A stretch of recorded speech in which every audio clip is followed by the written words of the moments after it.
Hey everyone, this is Mitch Dyer, your fellow Star Wars fan, and like you, I've played a lot of hours of Star Wars Battlefront, played a bunch during the beta, and I was super excited by this new trailer, and picked up on a few new things that I think we might have missed just kind of on first viewing.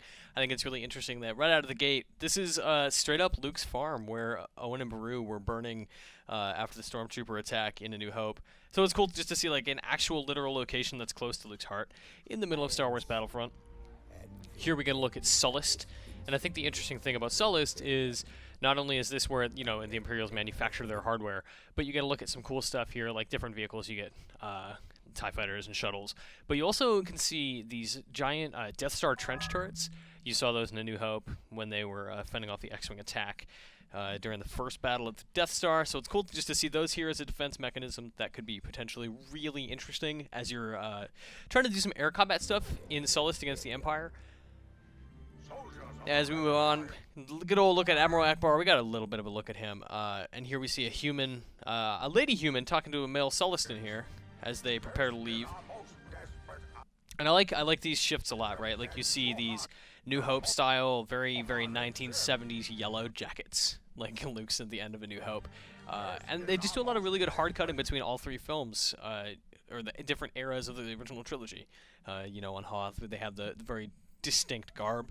Also, there's just this awesome Gonk droid. What I wouldn't give for a Gonk droid hero. Millennium Falcon, obviously, hanging out in Echo Base like it does. I'd love to be able to fly it right out of there. I'm gonna, given Star Wars Battlefront's affinity for tokens, I'm sure we're just gonna fly it out of the sky as we pick it up. But I like this dude just marveling at it. He's a big fan. Here we get another look, just some more stuff going on Sullust, and I like that, we get to see a female Twi'lek, depending on how you say it. Up to you. AT-AT, AT-AT, pick your poison. And this is just such a great scene because you get a look at this gigantic Super Star Destroyer in the sky. We've seen Star Destroyers in skyboxes in Battlefront before, but it's the Super Star Destroyer is actually really daunting because it's just so much bigger, as you've seen in Return of the Jedi. And I love this scene in particular, right? You've got this rocket launcher and hits the AT-ST, transitions straight into Endor, where something similar is happening. You get the classic "it's a trap" line as they leap into the trees. And this is great too. You just get a look a little bit closer. We saw in the original trailer, we got a little bit of a look at the Ewok homes on Endor, and now we're really getting to see how you're going to play with that as you leap from the ground to the bridges in the treetops. And I think this might actually be our first look at, a Walker assault on Tatooine. You got the Star Destroyers in the sky, obviously, but the Sandcrawler in the background there is nice touch in this new area I don't think we've seen before in detail. We saw Boba Fett fly over the Sandcrawler scene, but now we're actually going to look at AT-ATs and AT-STs in combat as X-Wings and TIEs go toe-to-toe in the sky. And of course, our first look at Princess Leia in gameplay, wearing her Hoth garb, oddly enough, on Tatooine. Having some chit-chat with Boba Fett. And I like here, you're just, you expect to see, perspective of the hero in this cut, but you're actually just another grunt soldier looking at Princess Leia, who uses her new ability, and that's a shield. She pops that shield that protects you from, Boba Fett's fire. And he cracks a joke here about not falling into the Sarlacc pit again. Very cheeky. Dice, playing with canon a little bit there, maybe.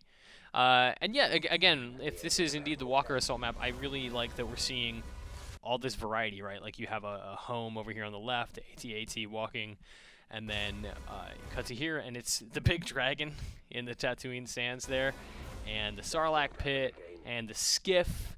It's everything you'd ever want from a Tatooine map in one. Hoth, which we're familiar with, but it's nice to see here a Zabrak soldier, Darth Maul's race, of course. You get to change out your alien heads, whether you want to be a human, or a Zabrak, or a Twi'lek, or as we're going to see later, or actually right there, Duros. That Duros on the right. And we'll get a closer look at him later. And I like that as a unlock system, being able to play as different races. And here you'll see something that's completely impossible, as we learned from the beta, which is harpooning an AT-AT on Hoth as the rebels. And here, of course, the big reveal of Darth Vader, and you get a look at his skills, which is great. In addition to this Duros guy, he's got his Wookiee bowcaster. And I love Darth Vader just throwing his lightsaber right into that dude right away. And here you'll actually see, this is terrifying. This is actually just how Darth Vader moves. If you played the beta, you'll see this is just how it is against Darth Vader. cutting these people down. He's very quick. He moves very fast for Darth Vader, who doesn't traditionally, run or jump a whole lot.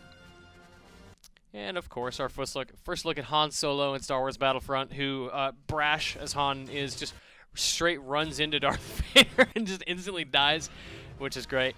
That is indeed his Empire Strikes Back outfit as well. And I really, this is exactly the sort of things that dreams are made of right here. The first-person perspective, zipping through the forests of Endor on a speeder bike is just it's just absolute terror. This here is particularly interesting to me because I don't fully recognize where we are. I'm pretty sure this is Tatooine, given the the cliffs and the sort of state of the buildings on the side of it. I thought it might be Jabba's palace, but it's a little big and it's a little dense. And you can see you're protecting a cruiser on the way out here, a rebel cruiser, as an X-Wing. And as you round this corner, it cuts, and it's the Twin Sons of Tatooine. I'm not sure if this is a trick cut or if this is actually you come around the corner, and it definitely confirms we are on Tatooine. But Sullust has some cliffs and mountains, so it's a little hard to tell exactly where we are here, at least on first blush. And of course, every time I see a Falcon do like the spinny thing, like the Episode 7 trailer, I just get chills.